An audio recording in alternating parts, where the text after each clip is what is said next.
Hej og velkommen til Den Kreative Verden. I dag så skal vi rigtig i påskestemning. Vi skal nemlig lave nogle sjove og kreative projekter, som I kan lave derhjemme. Vi skal blandt andet male med fingrene, bruge gafler som pensler og bruge dem her, tøjklimmer. Så lad os komme i gang!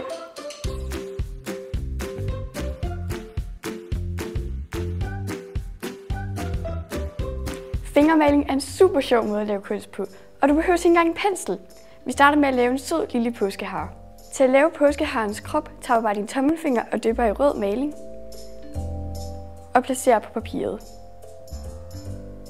Imens haren tørrer, så kan vi lige lave nogle små kyllinger. Og til det, der dypper du bare din finger ned i gul maling.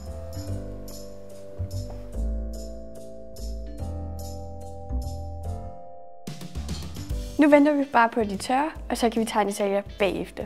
Og til det, der bruger vi en tynd tus. Vi starter med at give haren nogle store ører. En pjusket hale. 2 små ben.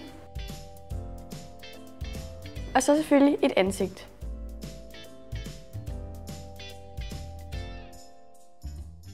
Og selvfølgelig skal vi også tegne kyllingerne.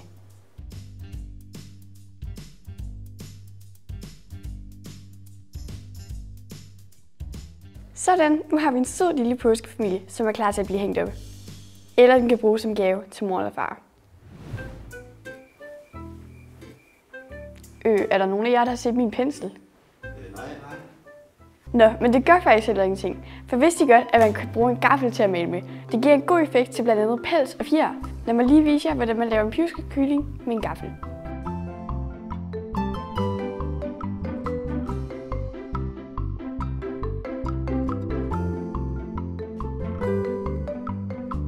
Se hvor flot den bliver. Vi klister de her øjne på, og næbet, det laver vi af rødt karton.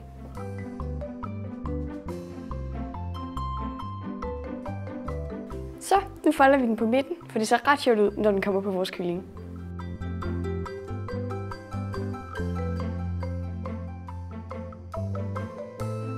Wow, den bliver da mega sød. Nu mangler den bare sine ben, og så er den færdig.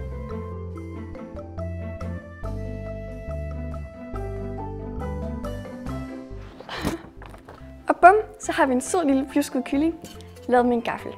Nemt! Nu skal vi til at lave et sjovt lille påskeæg, hvor vi skal bruge en tøjklippe. Vi starter med at klippe et påskeæg ud af karton.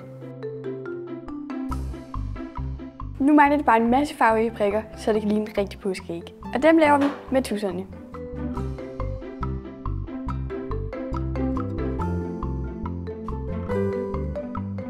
Nu skal vi have klippet ægget over midt på, så vi kan klistre det på en tøjklemme. Det bliver mega sjovt, for så kan man åbne og lukke for ægget.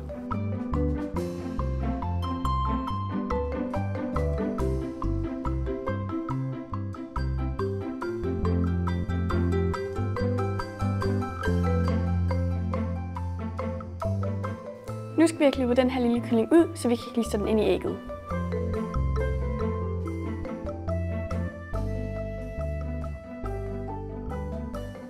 Nu har vi fået lavet et sødt lille ansigt, så nu er vi klar til at lime den ind i ægget.